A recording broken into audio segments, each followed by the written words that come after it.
What is good, Honey Badger Nation, man? Thank you guys tuning in. We got the crew in full effect. We're all wound up, ready to roll. Let's get after it. Guys, got any questions? Throw it into the comments. Of course, honeybadgernation.com. Go to resource for everything. And man, one thing that had kind of popped up, and this gets into, I don't know where it falls these days, but it's definitely top 10 books of all time. Hard Thing About Hard Things. My favorite. And one of the things that has kind of got me, and I posted story yesterday, I started listening to it, and it's just crazy, man. I've never listened to either one of Robert Greene's foundational books, the 33 Strategies of War or the 48 Laws of Power. I did go through the 50th Law. If anybody listening in, man, you haven't gone through the 50th Law, it is one of the best books ever written. And it was Robert Greene following 50 around in 50's pinnacle when he was at the top. Nobody could touch him. It's called the 50th Law? The 50th Law. So Robert Greene wrote the 48 Laws of Power. And then he followed 50. Jay, you read this already? Oh, hell yeah. It's one of the best books in presentation. How they put it in, how they presented it. It was the best. It's very the 50th well written. Law. He followed 50 around, spent time with 50. I'll tell you the law is fearlessness and hustle.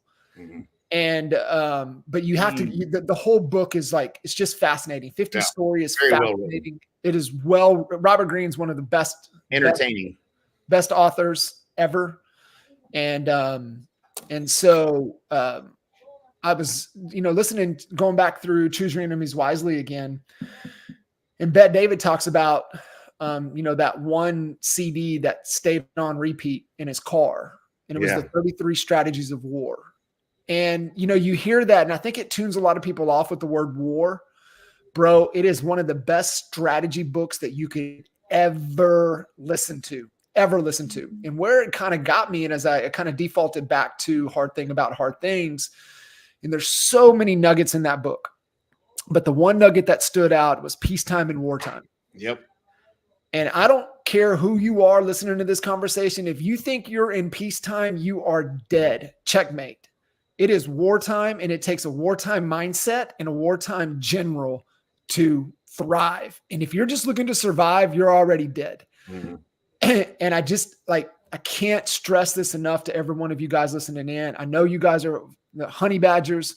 Honey badgers don't care. Honey badgers figure out a way, but you have to operate with a different mentality and a different mindset. The competition is real. The competition is they're not sleeping.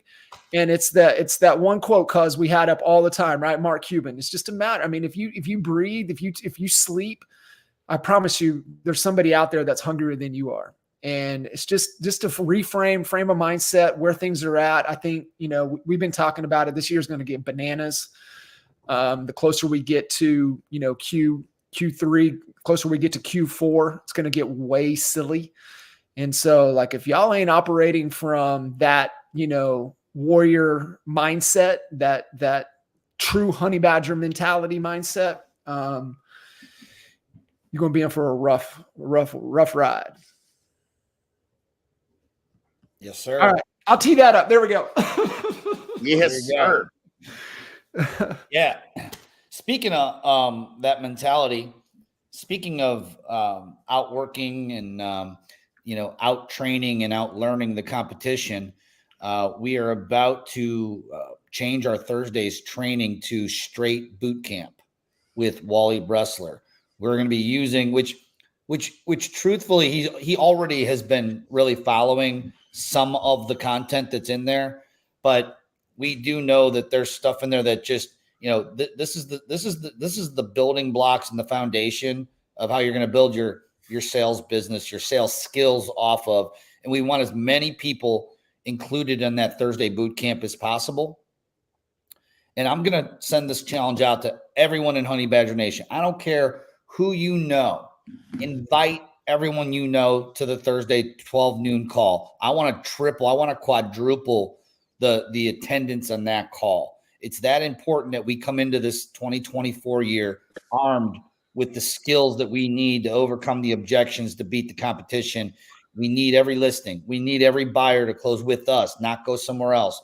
This is going to give you the skills. It's going to knock the marbles out of your mouth and get you from, unconsciously incompetent to unconsciously competent. And there's stages in between of that. And that's what Wally's going to help you do. So boot camp, we're actually meeting on Thursday before Thursday's call to really get the format down. But we are going to upgrade that call. It's going to be outstanding.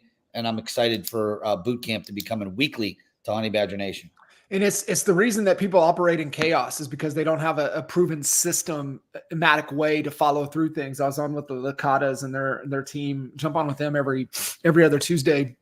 And we were talking through this morning. They're diehard proponents of CHSA, CHBA. They've been to multiple boot camps.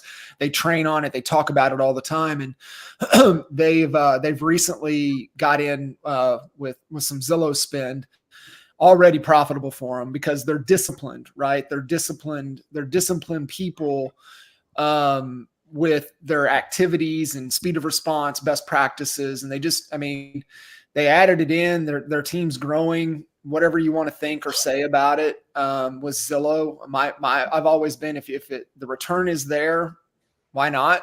I get a little nervous, with that monthly spend when you wake up every month and you got to pay that bill. However, if you got a large team that operates like they do, but we were even talking about that, Al, was, Zillow's best practices, get to the house, get face-to-face. I was like, great. I mean, the principles of CHBA doesn't change. Yeah. Like if you know the process, then great. You're having the conversation, you're there. You're going through a qualifying thing. Even if you don't know they're so qualified, you get with them and then spend some time at that first showing, maybe the second showing, and just really sit down and let's talk about our strategy and how come it's so important to have a killer buyer strategy in today's market with less inventory, getting back into multiple offer situations on great products and just being able to educate them. But, you're the true advisor mentality. And that's what, what we've been talking about for a decade. And it doesn't change, man. It's, we're starting to see it, man. It's the thinning of the herd. And, only those that are committed and those that are disciplined and have proven systems and processes are going to thrive. And that's what CHSA, CHBA does, man. It's so good. So good. Sure. Sweet. Right. So anybody out there, you guys got any questions? I think everyone slept in today. What are everybody doing? It took Monday. It took Monday literally as a holiday. Like, what? Yeah. That's all right. I didn't even know it was a holiday until banks were closed. Yep. Yeah, that's today. That was yesterday. Yeah. All right. One thing that one of our new partners, we just brought a new partner on, Mike Masudo, out of Canada. Great guy, hard worker.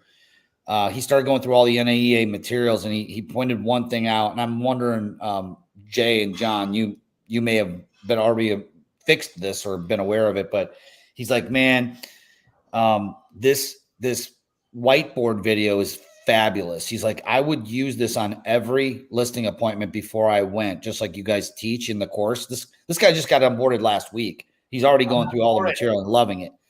But he's like, dude, in Canada, the presentation keeps talking about US in there. He's like, is there any way we can edit it? So I have a note, all our Canadian friends who are going through that material and here in US, I'm going to see if we can do some easy edits and maybe replace that with like North America or whatever instead of, saying US, or just do a Canadian version of it. Did that ever come up with coaching clients back in the NAEA days? Yeah, it did.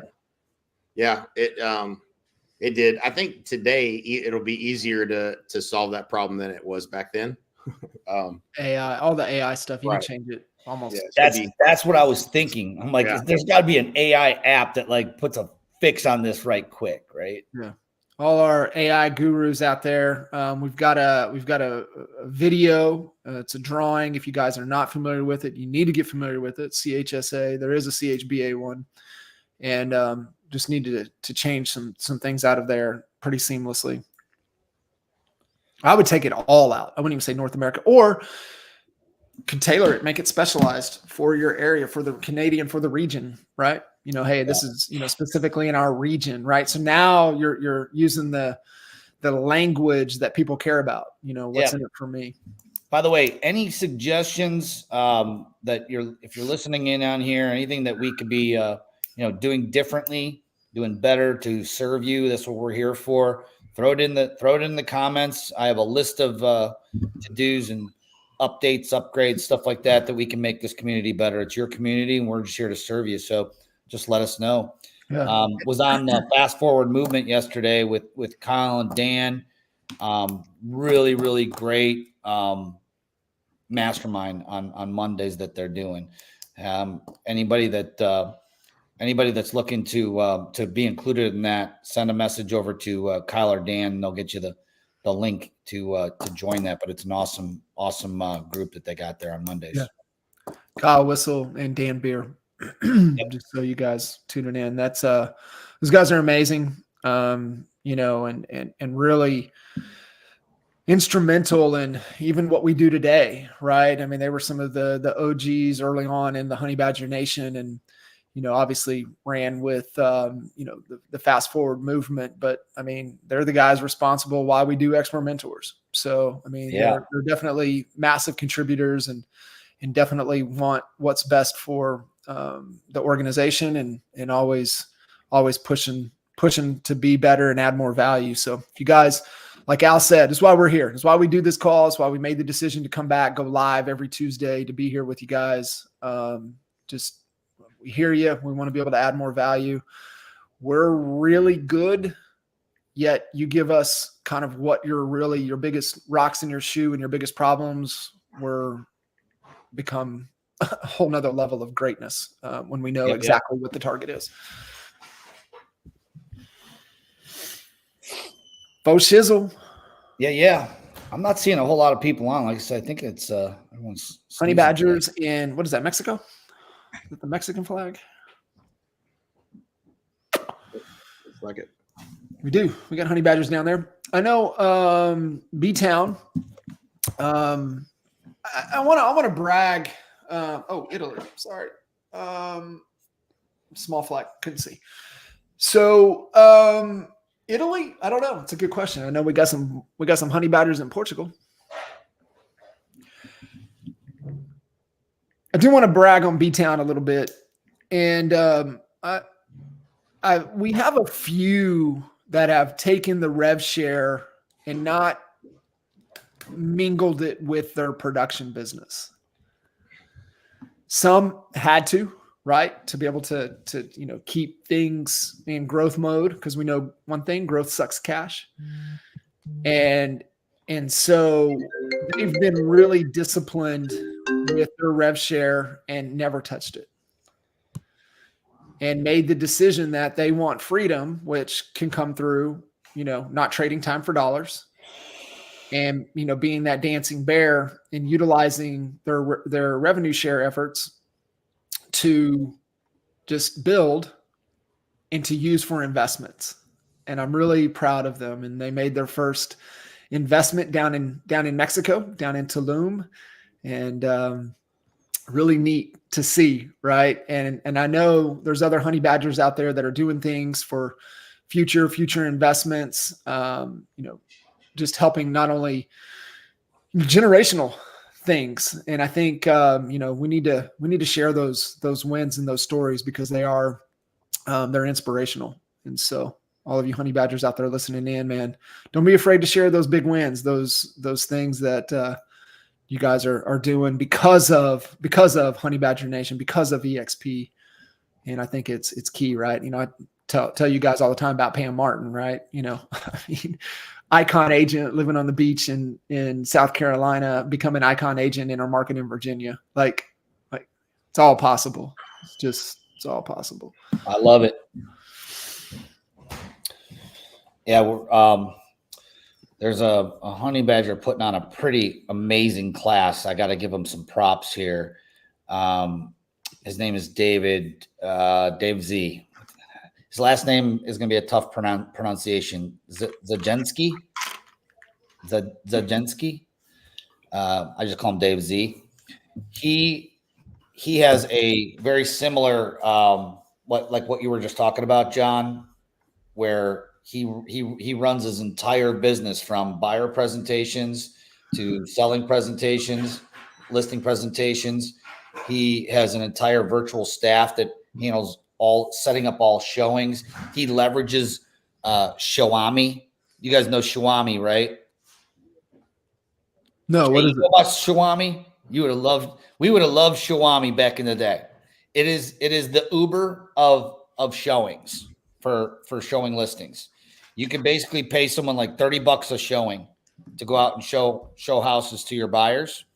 He has it all built into his system, and it blew me away. Allison jumped in his course and has been on it. I haven't been able to go on it until last Thursday, and I was on it for an hour. And his presentations remind me. I mean, I was sitting there watching it, and it reminds me of CHSA, CHBA. In fact, I'm guessing that some of the principles were borrowed, but he nails the principles, like the principle of exposure, the principle of building trust, the principle of authority.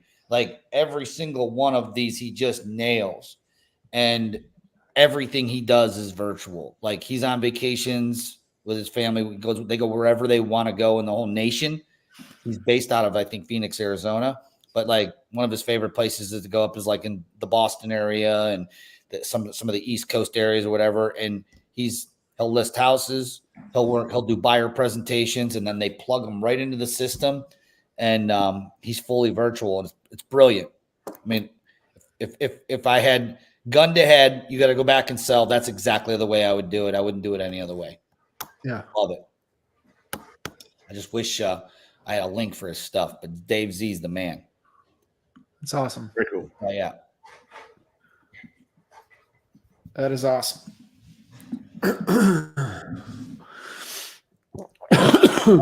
Cool. Anything kind of industry related or EXP related you guys want to kind of toss out there? That way we kind of can maybe get the buzz out into the Honey Badger Nation. Just anything we want them thinking about, anything that they need to be aware of. I think it's good strategy, bad strategy, right? Just being able to see moves ahead, kind of see what's coming, to be able to just navigate those moves, navigate the waters ahead.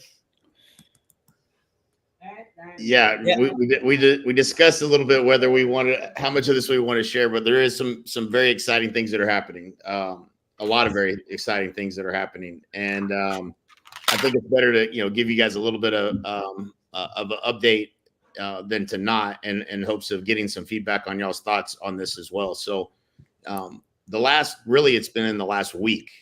I think more than anything, last week, maybe last 10 days, there's a discussion of removing the FLA, FLQA requirements altogether, potentially altogether. If nothing else, probably dramatically changing them no matter what.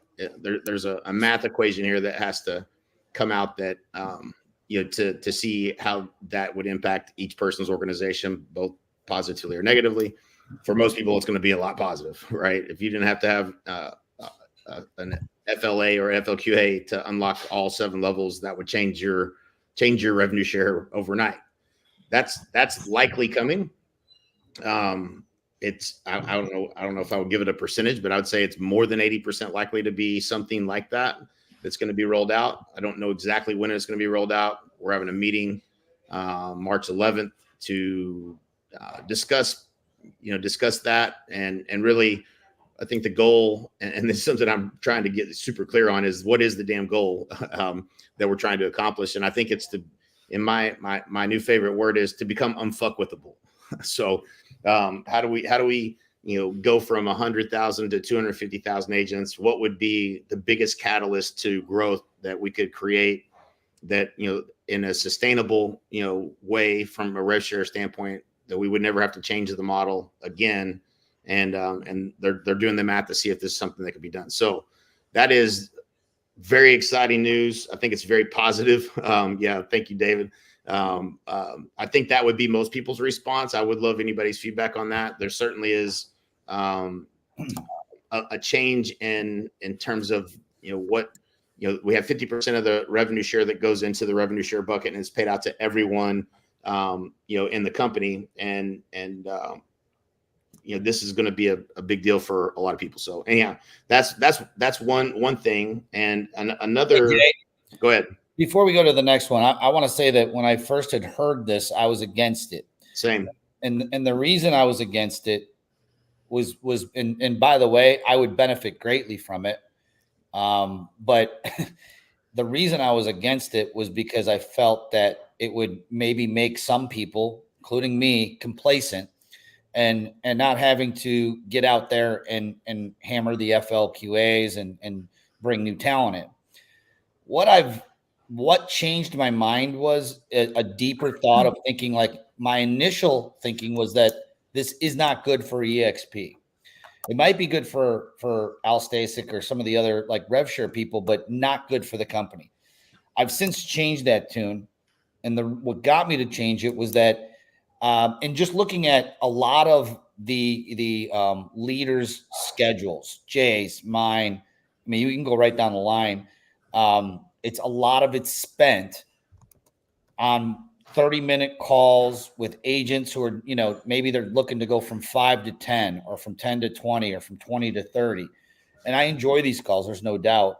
But I think that our time is better spent helping bring bigger leaders into the company, which is what got us here in the first place. Mm-hmm. What got us here was focusing on brokers, team leaders, people who are going to bring those masses over, and or helping other people. Like when we first came into the company, Jay, we actually measured the time in our calendar, and 75% of our time wasn't spent on helping ourselves and our front line. It was spent on helping other people on three-way calls.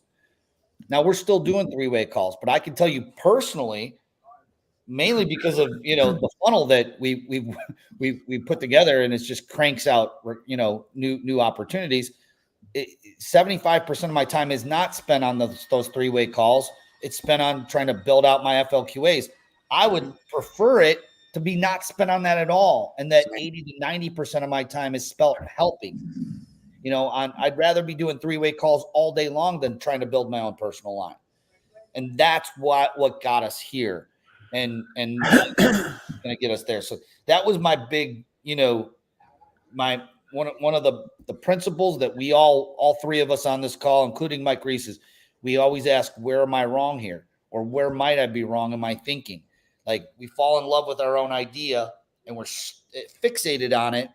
And so I would just challenge people to look at both sides and think that you might be wrong in the current way you're thinking. So just wanted to clarify that it wasn't just something we all jumped on. There was a lot of people that were against it, and we, you really do have to think of what are all the ways that this can benefit EXP, not us.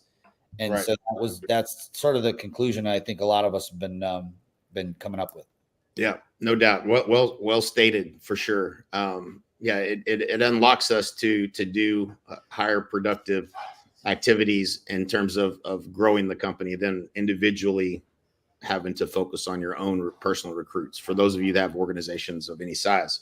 So yeah, definitely positive thing there. The second, item, maybe it's not the second item. I think it's one of the most talked about items that's going to be on that agenda is potentially co-sponsorship. And this is another one that originally I discounted, didn't see, I don't know how I didn't see it, but I guess I just didn't think about it long enough to see what some of the benefits could be. And, there's a ton of people in this company that are obviously not in our organization. And many of those people wish they were. Many of those people we all love and would love to be, somewhat more in alignment with than we are, with just the stock, obviously.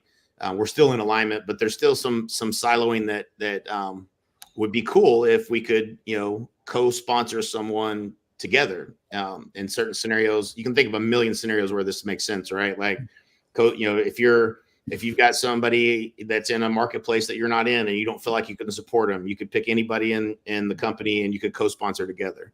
If you are an agent that's been with the company a long time and you don't feel like you have the upline support and you wanted to, pick anyone in the company that you could co-sponsor with that adds a ton of value just to strengthen your ability to have conversations and leverage, for through calls or whatever, then you could co-sponsor. If you're competing against somebody that is, potentially, somebody's on the fence about coming over and it's not a, they're being put in a position to have to choose and they don't know what to do and they don't want to hurt this person's feelings or whatever the case may be, y'all can just co-sponsor. So all of those, there's so many scenarios like that where it helps, it helps the person coming aboard. It helps the person that, that's, potentially not able to attract or to, to just align and make it a better experience for the agent that we're bringing aboard. And it allows us to kind of cross-pollinate and be more in alignment with each other in certain scenarios. So a lot of potential benefit from it. A lot of discussion around it. I think we've talked through it a number of different ways, but I think there's a lot of value in having that as an option, right? So obviously it would split the revenue share, between those two co-sponsors, but I think if it helps more people win, it helps us grow faster, right? I think too, just where my brain always goes on decisions, definitely comes down to, like what we're saying, the goal, the intent, obviously be careful the incentive package you put with it, because that ultimately, no matter operating in the best of faith as possible, even with the best guiding lights and framework, you're still compensation is going to change everything. Mm-hmm. So, but with EXP and, just understanding, who's at the helm and, his intent, right? And this is the challenge that I have with other organizations and other companies out there, is because I don't know who's in charge and I don't know what their intent is and I don't know what the vision is.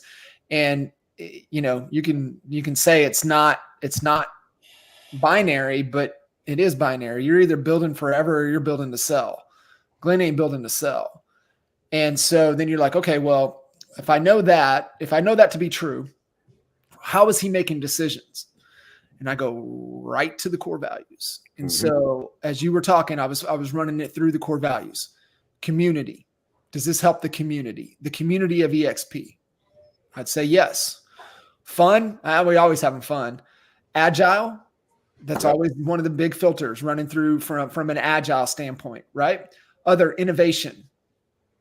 The reason the platforms and that there's 23 other copycats out there is because this company innovated. Right. So innovation, I'd say yes. Integrity, doing the right thing. Okay. Service. Okay, maybe. Sustainability. That's the big one, right? Mm-hmm. Is this going to be sustainable forever for the company? And I think that's what a lot of people, they don't understand. They don't go back to, the reasons or guiding lights or filters. And this is why when we coach anybody. So what's the vision? What are the values? How are you making decisions? How are you, you're basing yes and no's. So sustainability, collaboration, absolutely. And then transparency. So it checks yes on almost all of the core values of EXP. You tell me that this is not the right decision based upon that. Yeah, right. That's one thing that in all of our discussions, we never ran it through that filter. Mm-hmm. Thank you, John. I just wrote that down. That's brilliant. Yeah. I mean, when you get this big, man, you got to run everything through it. If not, then that's when you lose trust. And, trust is just vulnerability, authenticity times time. Doing the right thing times time is what builds trust. And I think that's what Glenn's done a great job of. I mean, he's just really built trust with the leaders, with the people that really are plugged in, right? That know really or care to know really what's going on. To understand that, man, not everybody also, man, didn't have the opportunity that we had early on, being able to sit right across the table from him and just let him share the vision. And that's why, I think time will tell. Man, Dude, I don't know if I share this with you guys. So it was in Bet David's book, and you might have missed it, but he talked about, they were talking about Brunson or whoever that was a top world poker player, right? And they asked him, they said, who's the up and coming poker players? He said, I don't know. Ask me in 20 years. I got it. Got it. Right. You might be great for a week. You might be great for a season, but let's talk in 10. Let's talk in 15. Time will tell. Yeah. And I think time will tell with Glenn. And, but it's operating from a foundation of values. And that's why you guys want, listening in, right? If you want to build anything worth building, one, it takes time, but two, you better have a solid framework of values that you make decisions on. And here's the other thing. If someone's not on board with it, they don't have to do it. They could just keep sponsoring exactly the way they're doing right now, but it gives an option. And I think that I don't think there's anybody, whether you're for or against it, that could disagree that if you've been building at this company for 3 or more years, you've come across a situation where you really wish we could have had that in our quiver, that co-sponsorship option that could have solved a problem. And when I say a problem meaning it caused a problem with culture coming right out of the gates, a new person coming in and they're confused as to who they should choose, or they have two people that are, battling for them. We've seen it for the last 6 years. At the beginning, it was happening at a very high level because it was so intricate. Look, we were competing with each other because there was no other outside competition. It was all internal. Now everything is kind of flipped. Now it's time to bring everyone together. And I believe that this will cause unity. I just do.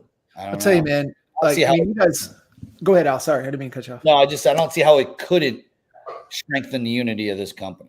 Yeah. Dude, I can tell you, here's one thing I know. You guys know I coach some of the top agents at Real. And there's not one time one person has ever said anything bad about the co-sponsorship. Yeah. Ever. Good point. Ever. And it does, man. It helps. It just makes me think like me and Alex, right? We messed up coming in, placing people how we did things. We just didn't know. We just didn't know what we didn't know. And, it's always been kind of a, with me and Alex, man, we want to do it. It doesn't make sense, whatever. Now it's like, okay, cool. Co-sponsor. Name Alex, name me. Boom. Just like that. Fixed. Yep. So it's good. There's some good stuff, man. And I think just getting back down, don't want to beat the horse, but it is this important. And this is what, the lesson you guys, everybody listening in, you better know what those values are. You're making decisions, the shoulds and should nots. Don't copy and paste. We made the mistake with Chad Goldwasser. We did that, and they didn't mean anything to us, and we didn't use them as guiding lights and frameworks for the shoulds and should nots. But once we understood it, it's an absolute game changer in your business and in your life. All right, Dave Marsh. I guess I have to ask the question because I'm too old or whatever, but what does FYF mean? Feed your face? Or is it, I've been trying to figure it out. Fun. There's lots of F words we could throw in there. Feelings. So we know Stuman used to always throw out what? Fuck your excuses. Yeah. So FYF could mean, and I got this from our man Dan Puz out in Reno. Dan would always say FYF. So fuck your feelings, bro. Said your feelings don't count. I love it. Yeah. I can get with that. You guys remember Dan? Just a gangster in himself, gangster on the phones, just disciplined. It's like, fuck your feelings, man. They don't care. I love it. It's like, yes, sir. What else is good? Let me ask you guys this. Is the NFL scripted? Because they damn sure got the story they wanted. Yeah, man. I don't know, man. I just know that no matter you don't bet against Patrick Mahomes. I know that. No, you don't. I saw the Baker. They, of course, the year Baker had, and then he showed out at the Pro Bowl, and they had him all over talk, for the Super Bowl, and obviously with Mahomes in there, and he told the story. I remember watching that game because I know you do too. Yep. It's like one of those games that you watch that you'll never forget, man. I'll tell my grandkids about that game. Greatest game I've ever seen in my life. It was one of the best games. They scored 100 and something points, over 1,200 total yards. I mean, Baker said, literally, we knew that if we did not score a touchdown, we would never have a chance to win. Every time we touched the ball. And I think the second half, every team that touched the ball, they scored, what was it, 66 something to 50 something? It was, what game are we talking about? I'm sorry. It was Texas Tech versus Oklahoma, and this was just a regular season game, but it was Mahomes versus Baker Mayfield, Mahomes' senior year. And we were down there in Texas Raider country, and this was Mahomes, and his coach, who used to be the coach, what's his name? He used to be the coach at Arizona. Yeah, Kingsbury. Yep, Sean Kingsbury, I think. And then Mahomes was there, and then Baker, of course, had Joe Mixon behind him, and then he had Mark Andrews as his tight end, and Marquise Brown too, right? Yeah, he had Hollywood. Just incredible, man. That was a hell of a game. Yeah, Cliff Kingsbury. Cliff, there you go. No, I mean, it just goes to show you too, and there's just so many great lessons out there, and for us, just watching how that carries over, watching Mahomes, obviously Brady, whatever you think about LeBron, his longevity is something to be said. I think KD said something is like, he's changing the narrative for athletes, right? It's like, you don't have this window, right? You could have decades if you just know how to take care of your body and put in the work and do the right things, off the court, on the court. Indeed. Greatness is fun to study, that's for sure. That is. Well, cool, fellas. I'll say this: what's not changing is we are still committed to giving every single person in and out of our organization the unfair advantage to help you win every day. That's what we're here for. Reach out. We want to make you win faster, bigger, and add as much value as possible. So we love y'all. Thank you, Dave Marsh, for cheering us on in here. Good. How are you? Sweet. All right. Appreciate you, brother. Love you. We'll see you at the top. Let's go. Bye.